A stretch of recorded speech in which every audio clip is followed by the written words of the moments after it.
Good evening and welcome back to another episode of The Night's Pub. Join us here at www.thenightspub.net, coming to you live from Cape Girardeau, Missouri on this hot and steamy evening here, July 1st, 2017. Just want to say thank you for joining us, and if you wanted to catch us live, please just come into the website. You will see a little radio at the top of the webpage. Just click play. That'll tunnel you in to our web server, our radio broadcast server.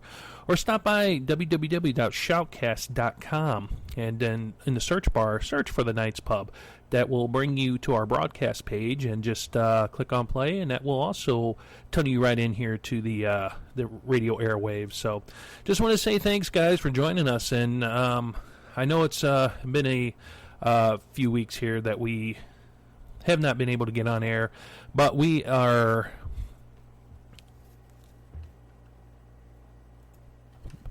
But we've been on air here for a few weeks and just kind of we didn't really, we had to cancel our last guest, Paul Adams from England, and it was unfortunate, but we had some electrical issues here in the studio, and they were actually upgrading the power grid here, and so that morning I had to contact Paul, and fortunately he's going to come, he's going to reschedule with us. He was wanting to come on to the Night's Pub here, July 29th.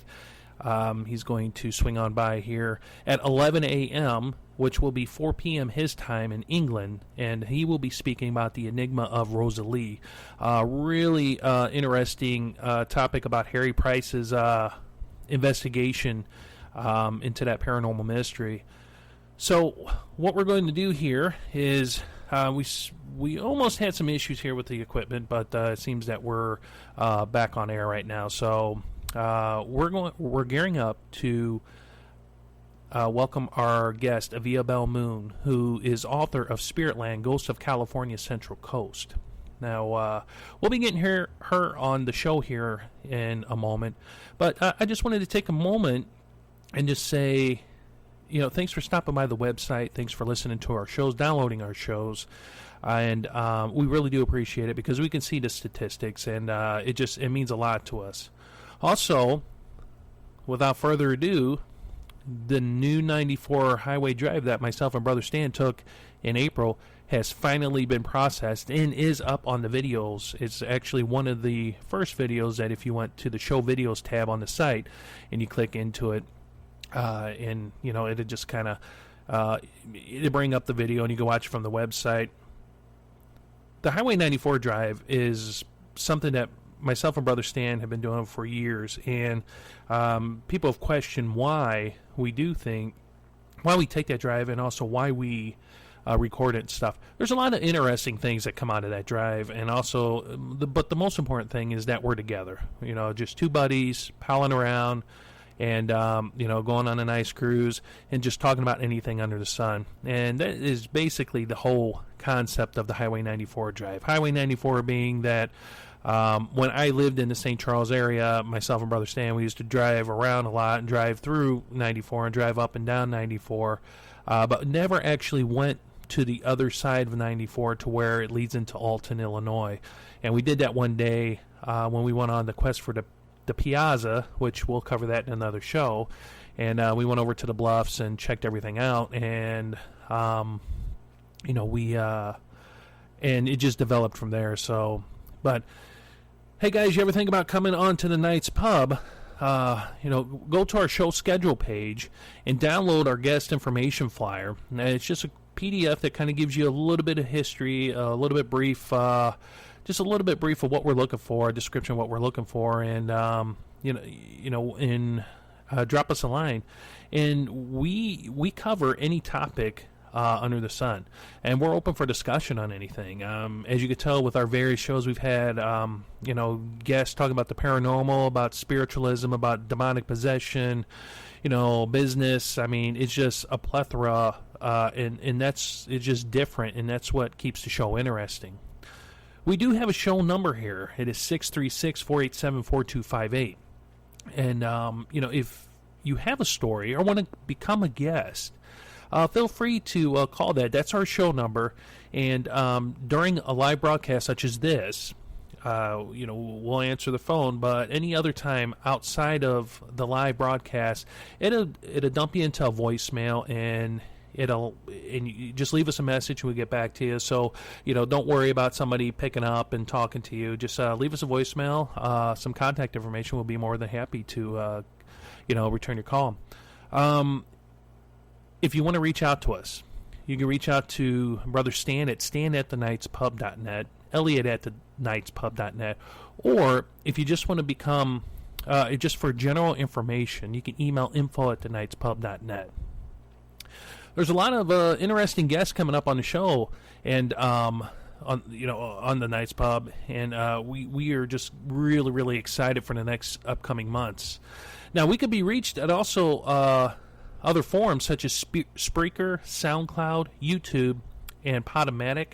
Now, the YouTube page is something I was playing around with and kind of tinkering with a few months ago. So, no, we don't have a million or followers or a million views. It's just something that through Spreaker that I'm able to upload to SoundCloud and YouTube. So it just kind of combines everything into one, because having those different venues to listen through, it does take a while to process the show and upload the show and get everything squared away. But guys, I spoke with Brother Stan. He says hello. Just wanted to say, that he's we're going to get together soon and get him on the show so that we could catch up and talk with him, kind of, getting in between guests and such. So, well, I'll tell you what we're going to do is we're going to go ahead and take a break. We're going to get Miss Avia Belle Moon on, and then we're gonna find out what she has to say. So stick around, enjoy the music, and we'll be right back.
Welcome back to the Knights Pub, www.thenightspub.net. You can join us live by going to the Knights Pub website. At the top, you will see a little radio. Press play that will tunnel you into our studio and into our broadcast service here. Or you can go to www.shoutcast.com.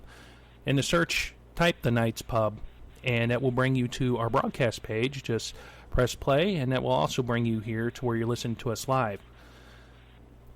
Now, without further ado, I'd like to bring in our guest. Avia began a writing career in Japan over 15 years ago with a book on ancient Japanese nobility. Now she finds herself writing about the paranormal in Spiritland, Ghost of California's Central Coast. She introduces California's Central Coast as an incredible vortex of healing and paraspiritual energy, with Point Conception believed to be the western gate of the United States.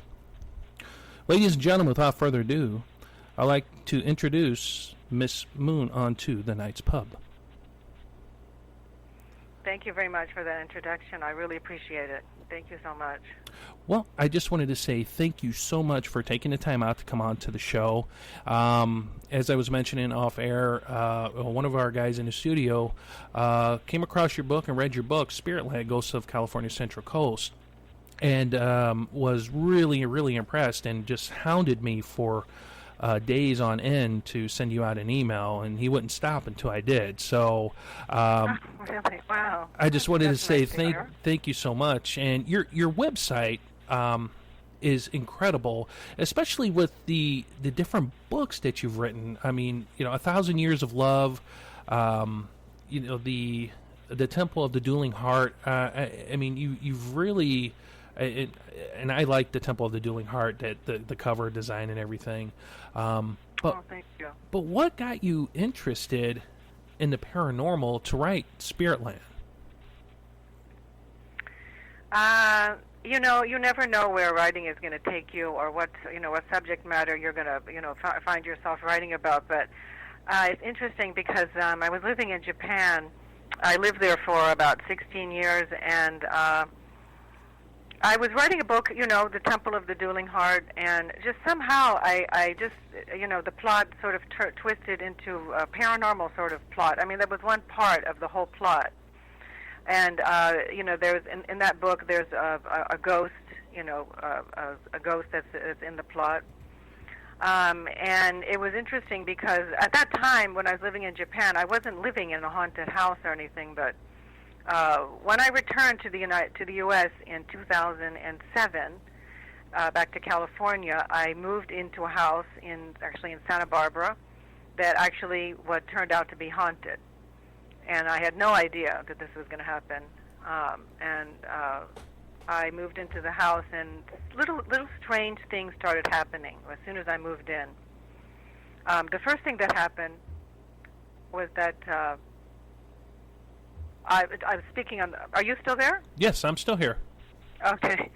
I was speaking on the phone and one time and one night I think, and this line went dead, and I thought that was strange, and just put it up to technical issues going on, and then it happened again, and then I remember there was going downstairs. It was a condominium, and going downstairs and. Seeing that no one could have tampered with the phone line. It was locked. I guess, I don't know what the telephone box or whatever they're called, it was locked. And so, I thought that perhaps someone was, maybe tampering with the phone line outside. And, I had no idea what was going on. It happened a few times. And, it was locked. And so that sort of ruled out, anyone, opening it up. And so, that was the first thing that at that time I did not know. Of course I hadn't, I didn't think that it was a ghost was there or paranormal or anything was happening, but I just thought it was something that couldn't be explained though. And I guess the first real thing that happened was that, it was a house, like condominium upstairs, duplex I guess is what you would call it. And there was like a sunroom next to me, and I remember waking up one night and the light was on in the sunroom. And again, no, could not be explained. I had not turned the light on. The person that I was living at that time would not turn the light on. There's no reason to go into the sunroom and turn the light on in the middle of the night. It just couldn't be explained. And at that time, I had an image of a small child, and for some reason it came to me that the child was dead. The child was not. He looked dead. And that sort of and that at that time, and it all kind of came together. It was just all meant to be, I felt. There was a program on an A&E network premiering at that time in 2007. I think it must have been fall. It was in the fall. And it's Paranormal State. I don't know if you're familiar with this program. Yes, I am. But yeah, great program, I thought. And at that time, it was just, and that I began to think, okay, could something paranormal be happening in this house? That's when it first occurred to me, because that kind of reinforced my belief that, paranormal things do happen, and I think it's sort of intuitive like that. This could be what's going on. And then, just like I said, everything was sort of coming together for this, experience to happen. There was a woman living next door to me that actually turned out to be a psychic. And so somehow we crossed paths, and I had just moved into the house, and she's next door, and it was kind of funny because I was parking my my car in front of her house, and I sort of bumped into it, and then her boyfriend was out in the front, and the whole thing, and that's how we met, and so she came out, and I apologized, and we talked, and I started thinking, hey, there's some kind of strange things going on next door, and she goes, and then that's when she told me, she said, I'm a psychic actually, or she didn't really. And we somehow came out that she felt she was a psychic. She's a psychic, and she said, I've seen a boy out there on your veranda, kind of a spirit out there, sort of looking out, and the way she described him, and I thought, okay, this is maybe a child. And that's sort of how the whole story, my whole formal entrance to the paranormal, was from this whole. That's how it all began, I guess, and I, let's see what happened next. And so I invited her over, and that was when she began to, as a psychic, she began to really feel, what was going, the energy of the house, and she began to pick up that something had happened to this child, and something bad had happened, actually. And I began to get a little bit scared, because, it was my first, really, solid, experience with the paranormal, and I was afraid, and so she suggested, why don't you call there's paranormal investigators in Los Angeles and call them up and see if, maybe they can help you, alleviate some of this fear. And so, and then before that she said, you should just maybe walk around and talk to this boy or this spirit or whoever is there, and just, tell them that, exactly how you feel. And that's what I did. I remember I was alone that night, and it was about 6 p.m., and it was in the fall, and I remember it very clearly. I walked around the house, and I said, look, this is kind of unnerving for me, and I don't know what you want, and, but I'm here. I said in a very, very sincere way, very, very sympathetic. Like, I said, look, I'm a sympathetic person. I'm sorry if something bad happened to you. I'm here for you, and, I said I've talked to. I said how I felt, and actually, I remember calling the paranormal investigating group first, and they told me to do that. I'm sorry, it wasn't a psychic, my friend. They said go ahead and do that. They said, just talk to them, and I did that after speaking on the phone with them. And that night, it was about 1 a.m. I was really, I can't explain it, but there was a voice. I remember waking up at 1 a.m. out of the blue. There was like a voice above me. It wasn't a voice. I can't explain what it was. It was sort of like when you're watching a E.T., I remember watching a science fiction film, and the voices of aliens, they're not really human, right? Correct. That was what I heard above me. And I tell you, it wasn't scary. It wasn't threatening. It wasn't malevolent. It was nothing like that. It was just nothing. It was like, very clear and pure. And it was just something it was strange because I couldn't, of course I couldn't understand what it was saying. It was just sort of a sing-songing, sort of like I can't explain it. But anyways, I knew that they were kind of replying to me. And if anything, I could have guessed what they were saying. It was more like thank you, This child, this spirit was just saying thank you. And it made sense to me because they were like, because I was so sincere when I was speaking to them, and they were like, "Thank you." That's what I felt that sound was. And I was just, however, it was not scary in the least. It wasn't evil. It wasn't anything like that. But I was so terrified of hearing that voice, or sound, or I kind of, sing-songy kind of voice, that the next day I couldn't sleep the entire night. I was like paralyzed. And so the next day I went to my friend and I said, "Look," I said, "things are really starting to heat up here." I was just scared, really terrified. And she said, "You can stay here if you want." And then what happened was that morning, I remember the next morning waking up, and I said the clock had been tampered with. And it was like it was a child then. We knew it was a child. We knew it was a boy. And then we became to be very, very fascinating. And so my friend came over, and she began to really do some serious work, and said, "Look," and we began to really start to hone in on what had happened. And she could pick up that a crime had occurred against this boy. Had been probably molested, something was going on, and it was like in the 1940s. And so she told me this information, and she even gave me, a contractor. Okay, since I said a contractor, rich family lived in this house, and the boy maybe lived next door or around their street. And anyway, she could sense that the child had been trapped, had been maybe kidnapped, and I don't know, trapped in the house and molested there, and perhaps murdered. And so I went to the library the next day in Santa Barbara. Spent 6 hours as a writer. I've researched, like I said, ancient Japan. That first book took me 5 years to write, with incredible detail, everything, like translated, working with the translator. And it's just, when I feel passionate about something, I'll just, go to the very end, to get the accurate, to make sure that all the information is accurate. And so I spent 6 hours in the Santa Barbara library.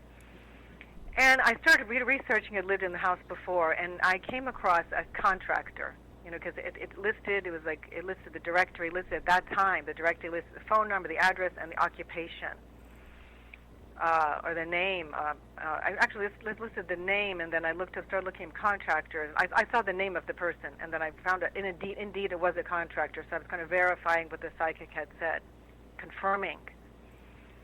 And and so we kind of sort of, and what was very interesting was that my roommate at that time was just wanted nothing to do with any of this. Had lived in a very rich area of Santa Barbara. It's called Montecito. And by chance, we found out, it was because with that directory, what's the exact name of it? I have all the copies, but it's called a directory that comes out every year. And I traced it back from 1920s up until the present, and I saw that person had actually moved to the same street where my roommate lived. And I thought, this is very, very strange. It was almost like, I feel that this, universal forces are compassionate and bringing everything together to make sure that this child's story is heard. I knew that was happening. I knew this, and I knew that was happening, and we'd all been brought together. I felt this is what I feel happened, is that boy had been stuck in that house for years and years, not able to move on. And this is when, and I realized this later, is that ghosts are on one level emotional traces where they're stuck in an emotional pattern that they can't get out of.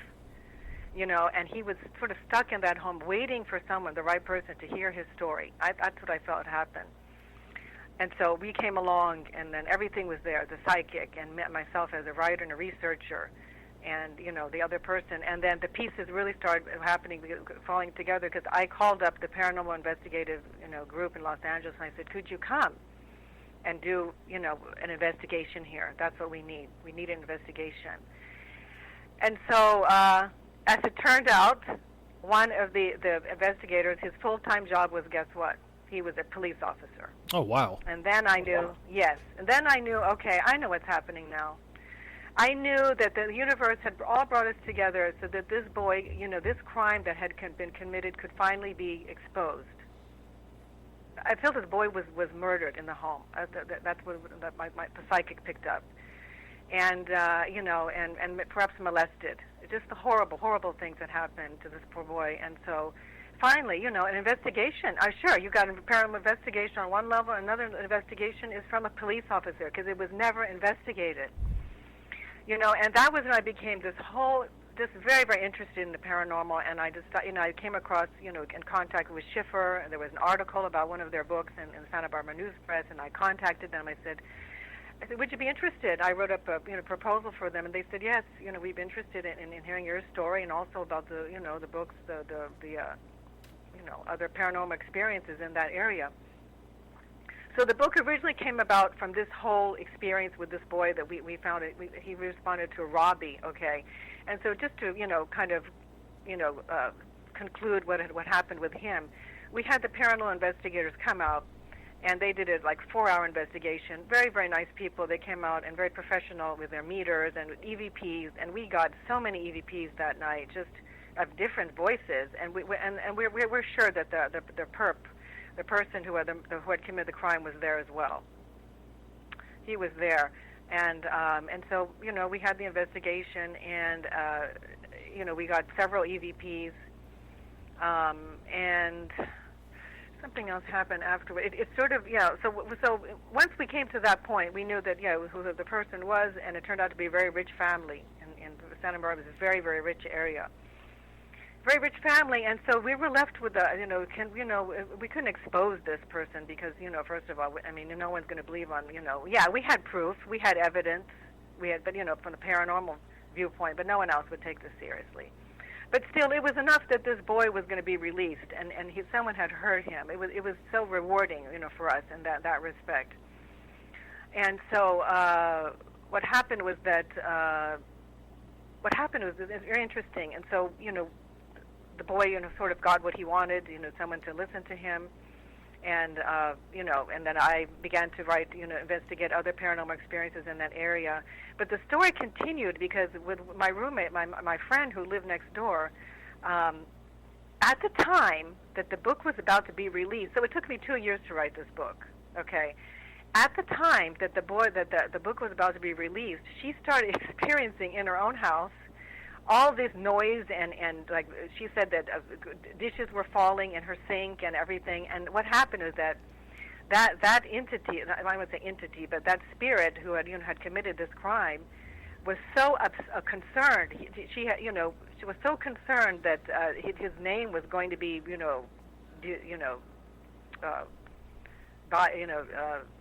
dirtied or whatever, that he came back.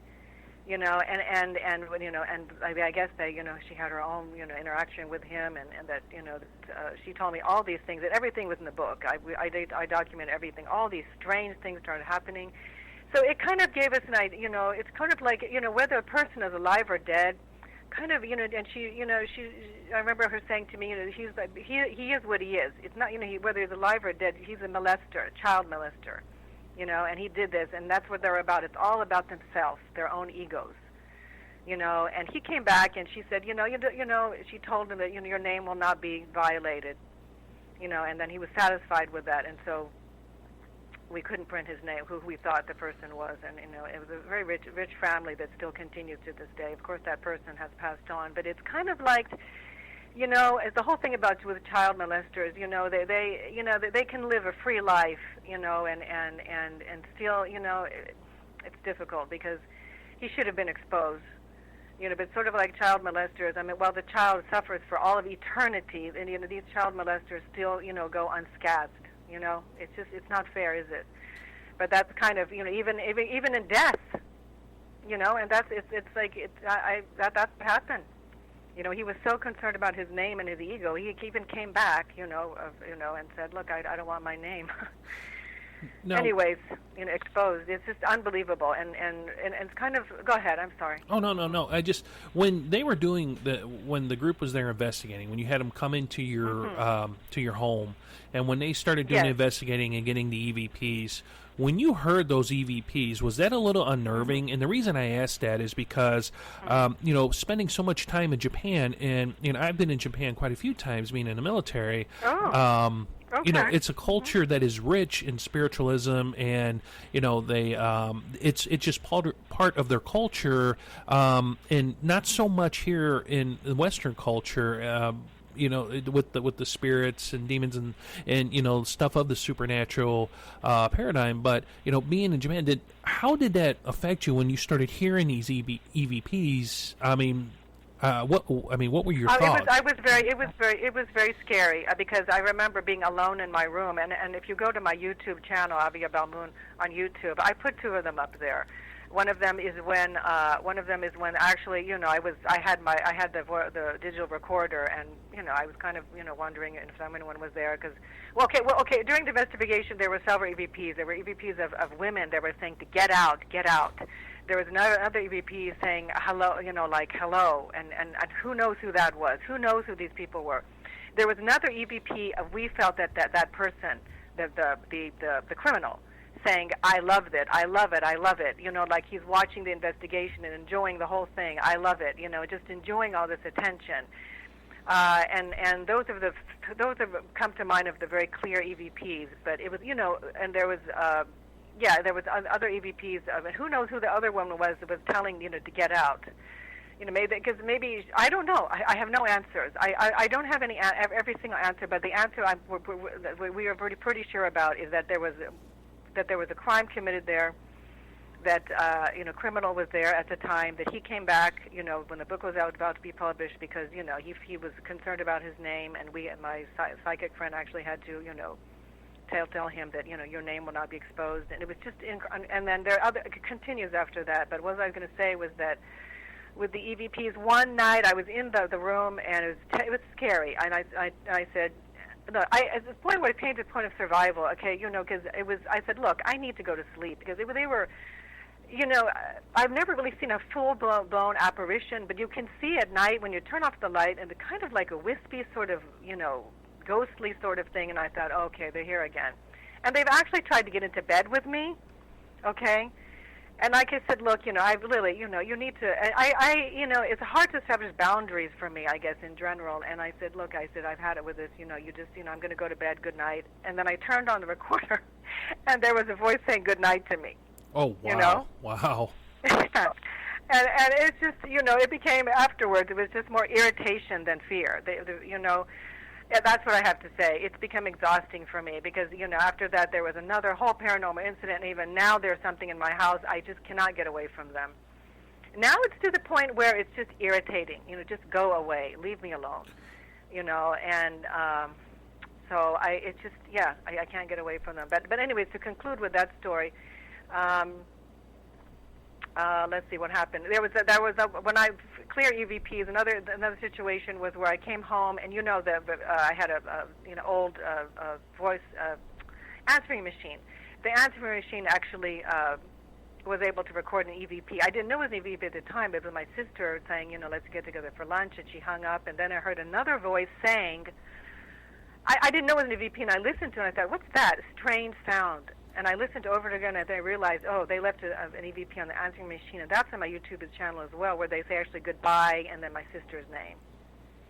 And so at that time it was just like, paranormal central. That room, my house was. It was just all over the place. It was unbelievable. But to conclude with the story, he came back, that criminal, and then what happened afterwards is that we found out afterwards, doing more investigating, we found out that not only myself and my neighbor, but 3 houses down had also experienced sort of where the 2 teenage girls had been molested by this person. Okay, and it's good that we're doing this interview because people need to understand that it is terrifying to be molested by, first of all, as a child, to be molested. But when you are molested by someone who is in a paranormal sense, it's just there's nothing to compare to it. It is so terrifying. And so, I think he may still be there and in that neighborhood. Who knows? But there is, but basically there is a child molester in that neighborhood, and was, committing all these paranormal crimes, if you will, if you want to call them. So I think it's good that people hear more and more about this, because if this starts to happen, it's like that movie, The Entity. This poor woman. Are you familiar with this film? Yes, I am. Okay, my God, what she had to go through. First of all, to get people to believe her, It was just unbelievable.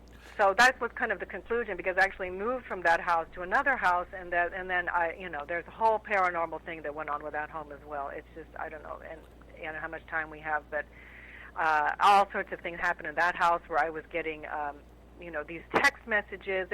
Anyways, to make a long story short, I moved into another house in Santa Barbara, built in the 1880s. Again, I feel that this is what's going on. These ghosts are everywhere. Okay, especially in the older homes. But the home that I first lived in Santa Barbara was built in 1960. No, was renovated in the 1960s. Originally built in 1920s, I think. But whether you are an empath or what's the word, a conduit, or whether, like, for example, some people live in homes, but they're think about it. Think about it. You have, in real life, you can be with people and know them forever, and yet, they have all these, deep, dark secrets, but they're not going to be unlocked unless, you have that personality that they know that here's someone who can listen to me. It's the same. It's life and death is there's no difference. There really is not. It's just continuum.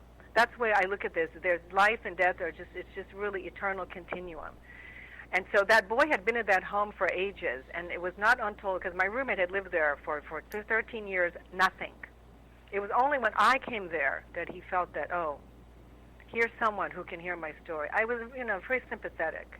And that's when everything, and who believed him, who believed that, yes, that life exists after death, who believes in the paranormal, and who is compassionate enough to want to help him. So the right thing, all the right factors were brought together. The police officer, the investigation, the psychic. It's no coincidence. There are no coincidences, and so I'm glad that we could do that. And that was my, and so after that, moving to the second home, another paranormal experience. There was another spirit there, and again, I got, and just as far as it goes, I got text messages from that. Not actual messages like like hello, how are you, but messages where he would text me, and then I would look back and I could strange sort of lettering, and then I would try to reply, and then message would come back from the provider saying, there's no phone on the other. There's no phone on the other end. I don't know. You know what I'm saying? Right. Oh, I understand. And so, I would get text messages, writings, that's also on YouTube, or probably a lot of people think it's not true. It's 100% true.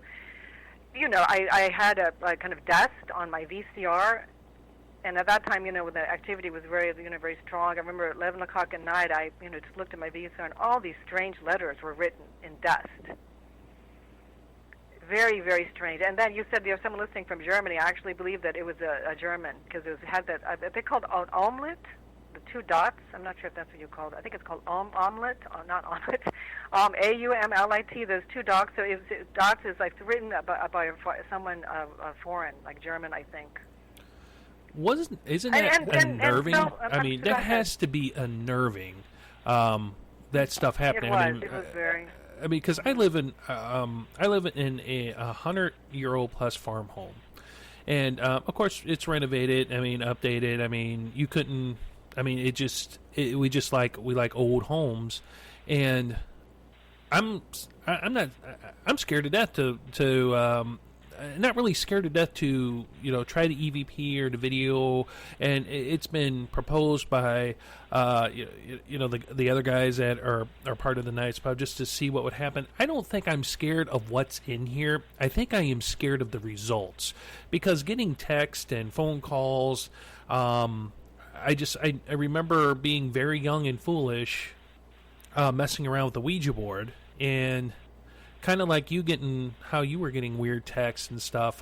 And we brought this up on the show before, me and my co-host, Stan.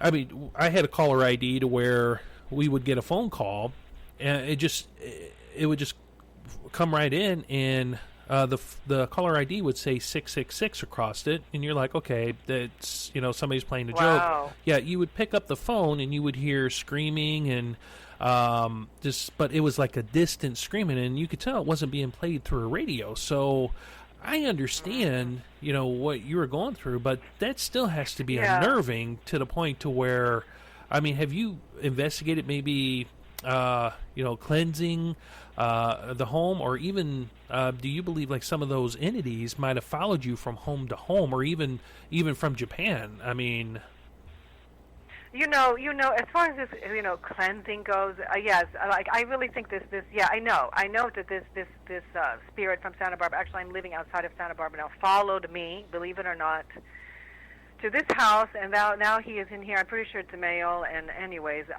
okay. As far as what's going on now, I mean, you cannot believe this. I mean, I've had EVPs on my same old answering machine that I still use. I have felt someone touching me several times on my arms. Woke up. It's I can explain it. Wake up like it, and it's always at paranormal time. Paranormal time is like what, between 1 to 4 p.m. is when they're most active, I would say. Wake up in the middle of the night, out of the blue, to feel like I can't explain it. It's not like okay, like you touch someone, you feel a warmth. This touch felt okay, not like it was dead, but not like it was alive. This is what I'm saying. It can't be explained unless you experienced it.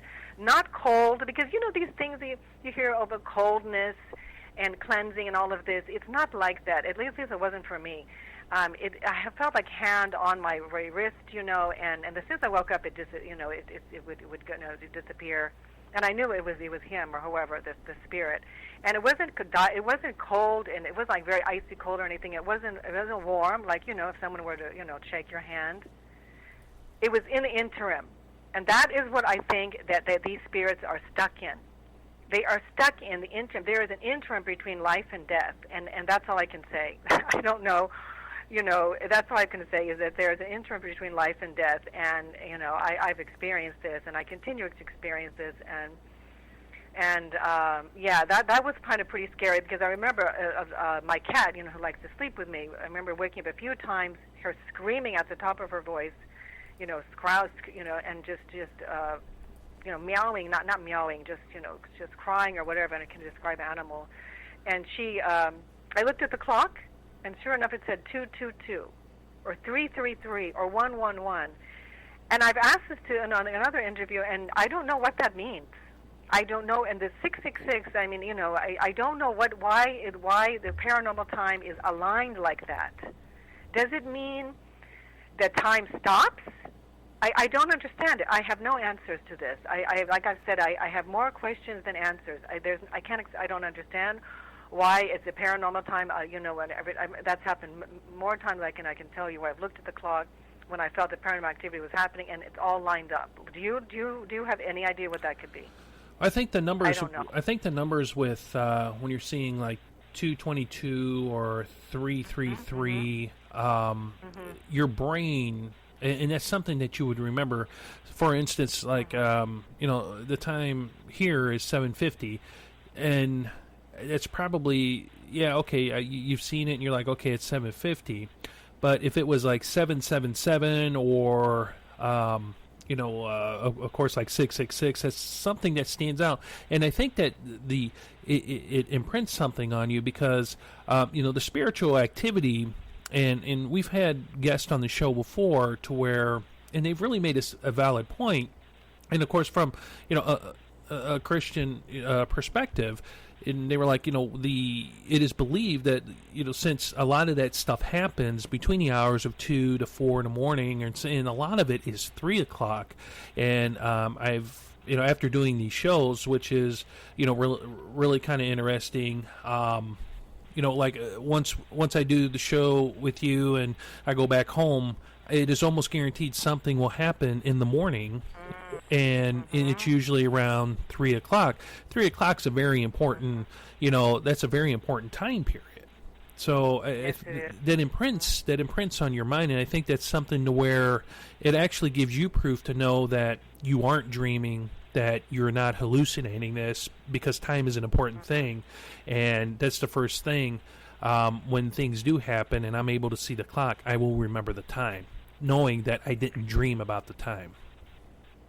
Yeah.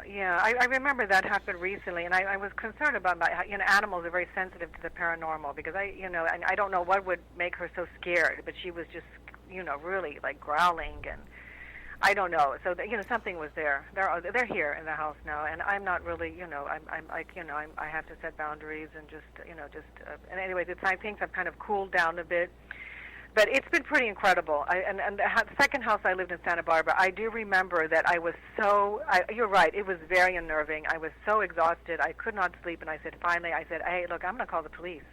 I threatened them, the spirit there. And this is what happened the next day. When I said, I'm going to call the police, and I told them that, I don't know if this, I think, I remember saying that the whole power in the house went out. Wow. Now, that's pretty scary. I was scared. I was living with another roommate. The whole power went out in the house, and I knew, oh my gosh, that was scary because I was in total darkness. And then I had to go and I had to flip on the power switch. It's an old house, but that's not. The next day, I was on the phone talking to different people. Northern California. I remember that someone in Northern California, and the line went dead. Twice that happened. Out of the blue, the line went dead, okay? And then the evening was unbelievable because I don't know what these are. I've heard EVPs, all right, when you record and then, you like I said, the good night EVP. However, that night, I was on the phone talking to someone that night, and then a voice came on the phone line. An EVP came on the phone line. So in short, it reinforces what I said before. These ghosts these spirits, or whatever you want to call them, are emotional traces that are so worried about their okay, like I said before, the other ghost was worried about the reputation. This ghost was so worried it was going to call the police that he actually cut the phone. That's why the line dropped. Exactly on the same day when I said I'm going to call the police. Yeah, there's no coincidence. No coincidence at all. No coincidence at all. And actually that when I was talking on the phone, like I'm talking on the phone now, I could hear an EVP come on, like that's kind of scratchy sort of the way they talk, trying to stop me from making the phone call. That's what I mean when I say these spirits are emotional traces that are stuck. I don't think there's a lot of intellectual capacity, although they do have the capacity, to think and to, they do. But they're emotional balls. There's emotional traces that they're stuck in these emotions, and they just can't. And I've tried. I've had priests over here. I've had people come over. Like I said, priests and with holy water. I've had to try the sage. Nothing works. The only thing that worked for me was when I really speak to them like I'm speaking to you. I just say, look, I can't do this anymore. I need to go to sleep, and just please just leave me alone. And when I speak to them that way, it seems to, settle down, I guess. So things are pretty, I guess, quiet now, But it's been really tiring for me. I seem to really be I don't know what the word for, I guess, conduit or whatever. Yeah. They immediately sense it from me, and so. To make a long story short, and so the book itself, the book itself consists of just different experiences people have had, this whole, coastline, and I think it's a very kind of a spiritual place. As far as the Indians go, when we say Western Gate, according to the Chumash legend, the Chumash are the band of Indians that lived along here, the coast of California. It's very interesting because they call this North America Turtle Island. And you can only see that it looks like a turtle, back of a turtle from outer space, or from like NASA, or like from space. Right. And that's just a whole other thing that that I'm fascinated with is this whole thing. How are ancient these ancient people able to see things from outer space, and get into the chariots of the gods and all of this. The whole thing is that there's just so much we don't know. And I think that. As far as the paranormal goes, as far as all these things go, just have an open mind to, we don't know, we don't understand. It's like just a glimpse. You just touch the tip of the iceberg as far as, life goes, as far as this death goes, and we just don't know. There's just, like I said, there's more questions than answers, and I just kind of go with the flow, and so the North America is looked at as the Western Gate, and so where spirits leave. So they say there's two gates in North America. One is on the East Coast. That's where spirits come into the north, this area, North America, and then they leave through the Western Gate. And so the book itself, talks about that, talks about, the spirituality. And so I would say more than like a kind of haunted house book, this is more is exploration into, what kind of asking questions, what exactly is death? We don't know what it is really. But I know that it doesn't end after life, that's for sure. So, and when we tell people that are non-believers, well, where's the evidence? Well, we have enough evidence, don't we?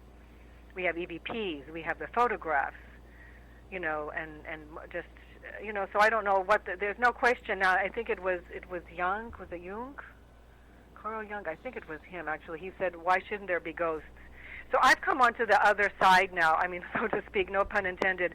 Where it's like. I don't, I'm okay. Why shouldn't there be ghosts? Now it's from going from this point of like, disbelief that there's no ghosts and the life ends and that's it, and life ends with death. Well, yeah, oh no. I mean, ghosts exist and life is really is eternal. So, in that sense, if you put in a positive light, Richard Sennett, who's also a very well-known paranormal sort of expert, he helped me with the book. And said that these ghosts are harbingers of hope. So if there's anyone out there who's listening, who feels like, that they've lost a loved one, and that, that's the, no way you can get in touch with this loved one, and that, that it's so final. There are ways to connect with them. If there are, I mean, I'm saying just the saying that give you hope that, your loved one is still there, and that you can still reach them, and that, it's not as final. It's not the final. It is final, but it's not in. It's not where you would, if you feel devastated and you still have unresolved issues, maybe you still can reach out to them, which I think with psychic. I know with my friend, it's certainly it's possible. She has actually communicated with with the other side, and I think many people have that capacity to do that. So it maybe takes away some of the pain of people that have lost loved ones and are feeling so devastated that it doesn't end with death. It does not. So I think that one of the reasons why I wrote this book was to sort of just take away that sort of finality of death. And I believe in the paranormal. Like I said, all the evidence is there. So I don't understand why non-believers keep on non-believing.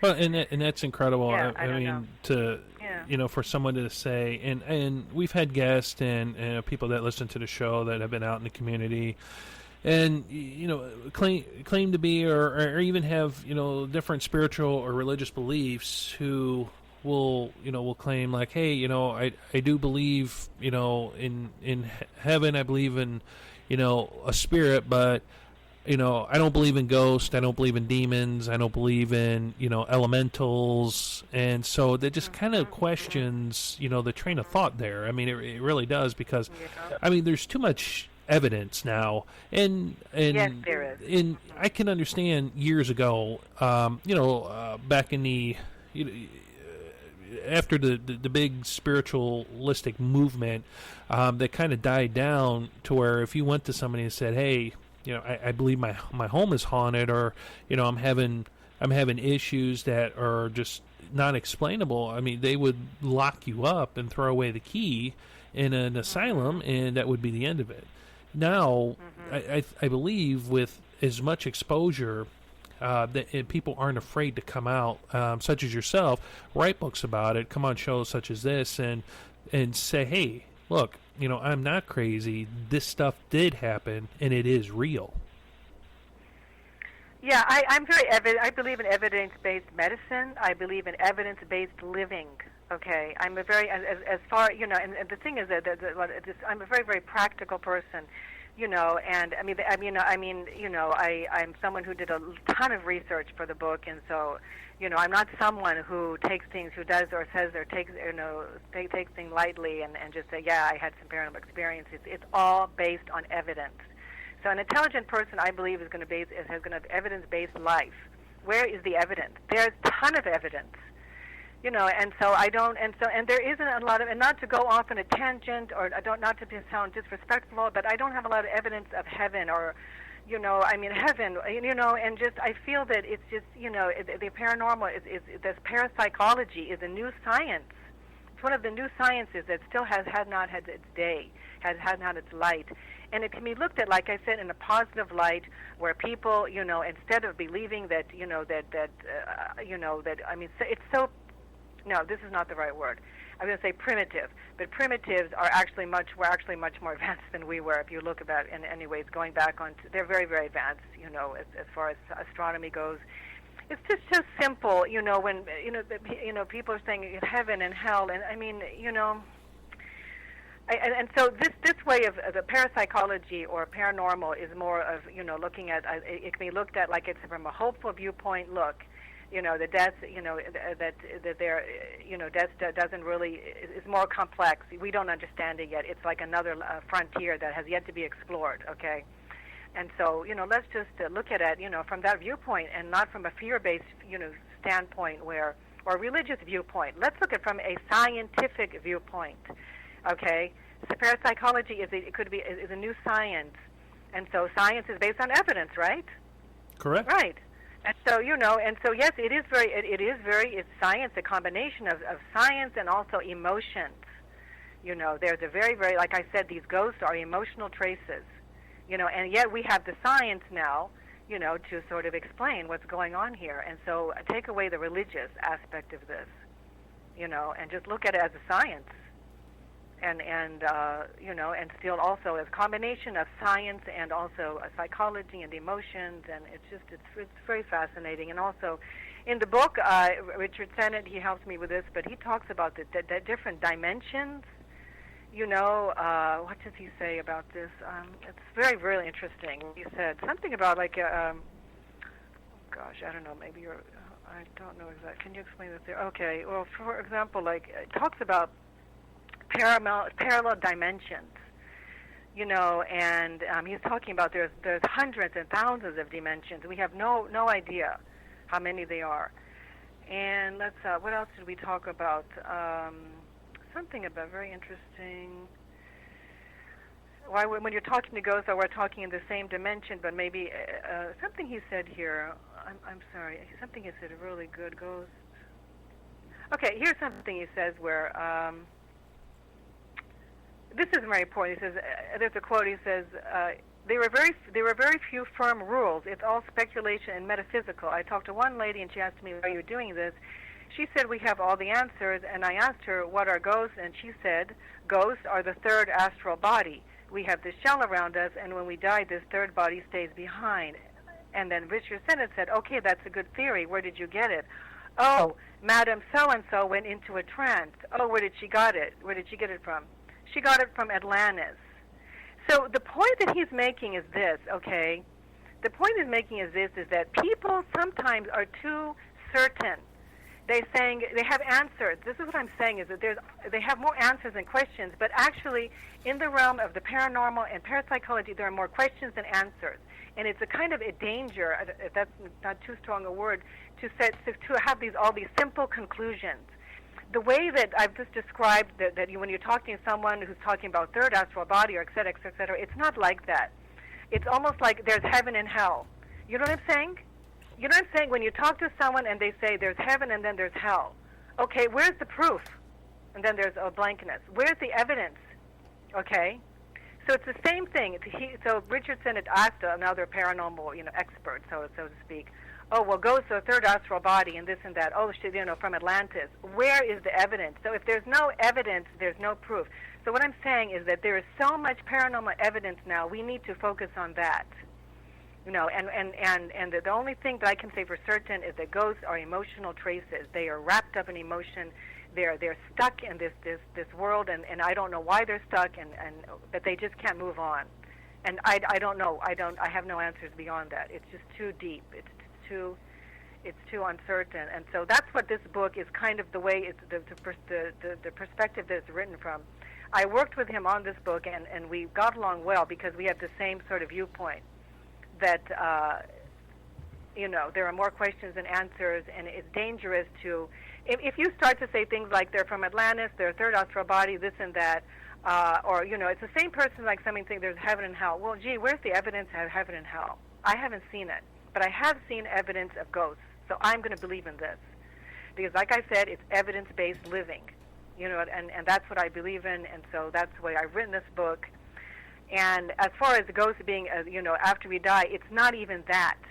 Because in this story, in this book, Richard Sennett talks about, this is very interesting, he talks about where, let me think, okay, he is, let me see, he's talking to someone in an old Victorian house, and then the point is that it's not even to do with death, that the spirits can actually, whatever, you know, the ghosts are not related to, he had an experience where it verified that ghosts are not related to death. What he saw was a ghost of a person who was still alive. You know what I'm saying? Oh, yeah. And so that raises a question. And so, okay, maybe that's what they mean by astral body. That's what she could have meant. That's what she could have meant. Okay, now thinking about it, maybe, you know, an astral body, but we're not really sure, are we? I mean, but that kind of says that, yes, there are, that he was saying that he'd seen the spirit of someone who was still alive.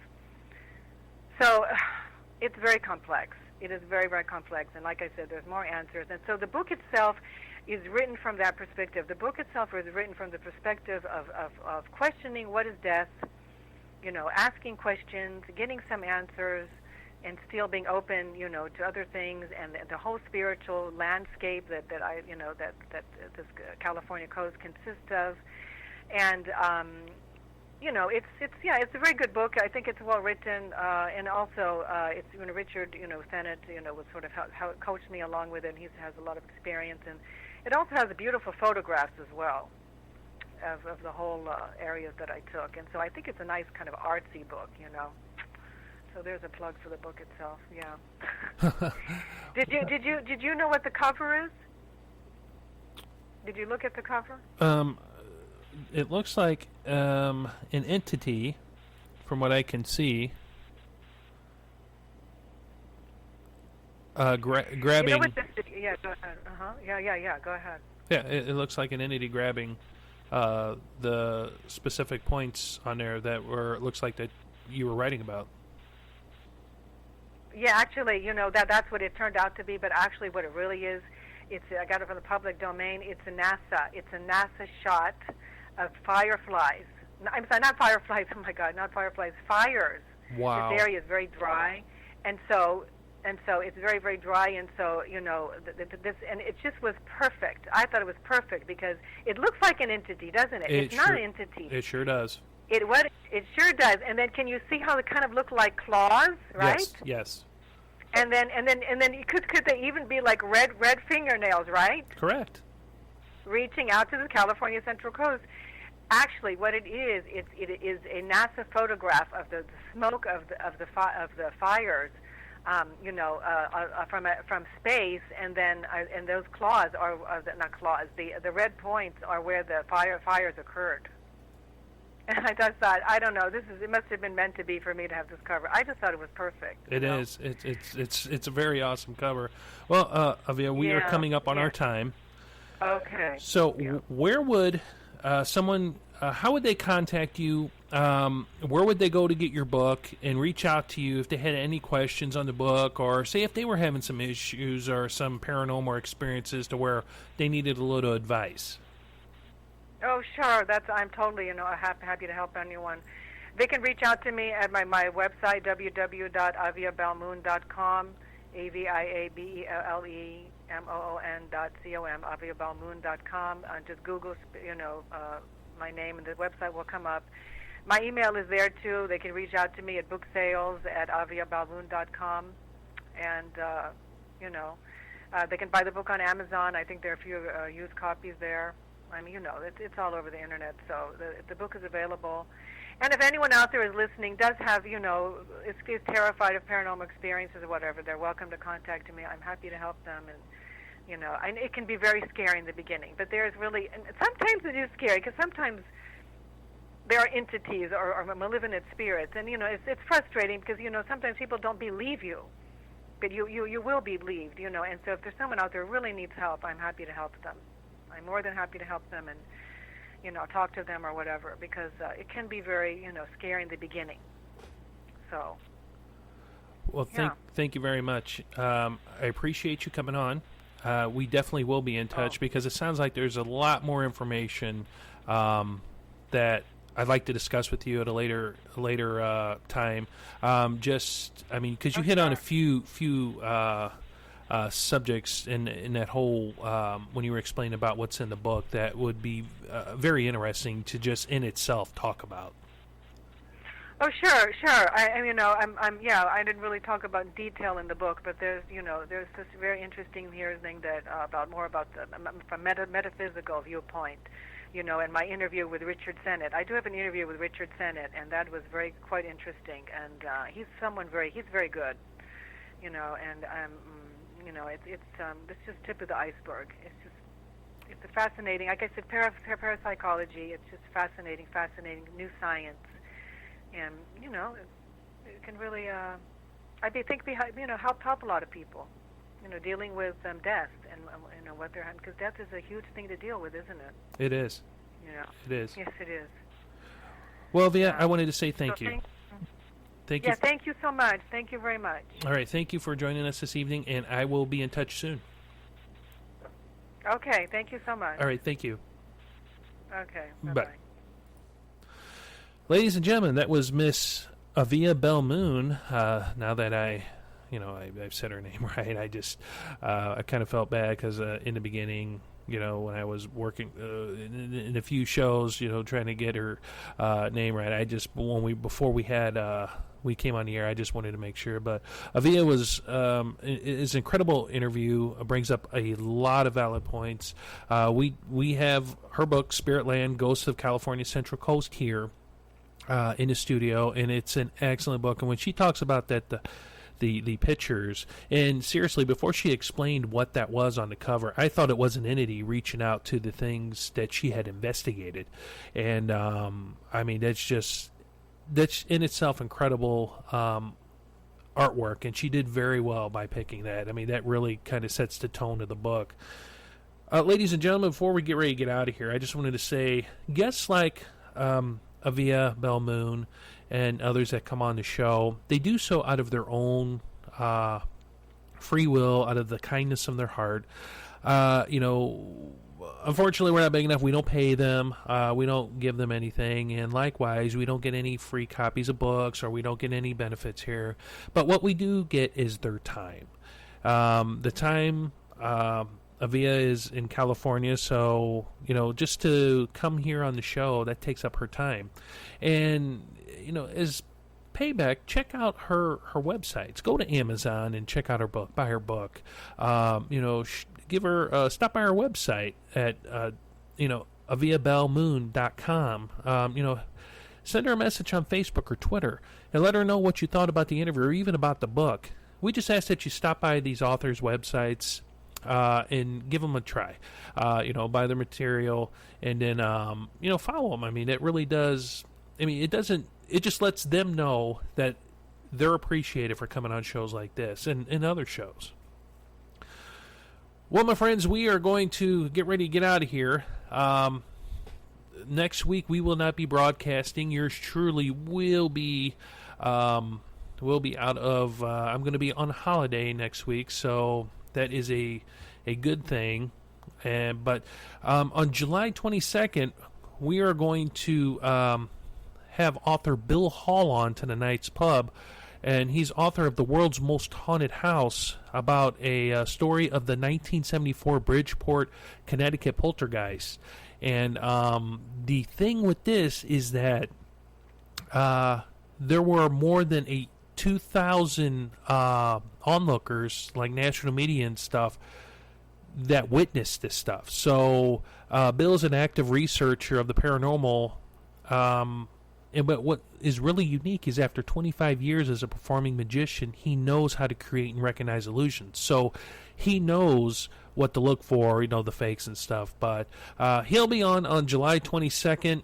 And then right after the next week and after that, we're going to have Mr. Paul Adams from England.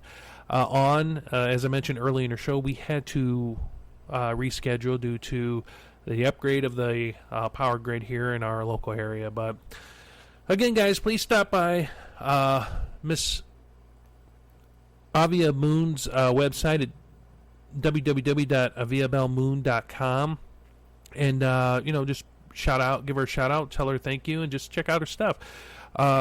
Avia, I just wanted to say, if you're still listening, that I do appreciate you stopping by. We do here at the Knight's Pub, and that we will be in touch soon. Well, my friends, the time has come to say goodbye. Take care of one another, love one another, and look out for one another, and pray for one another, and don't stop praying. And we'll catch you the next time down at the pub.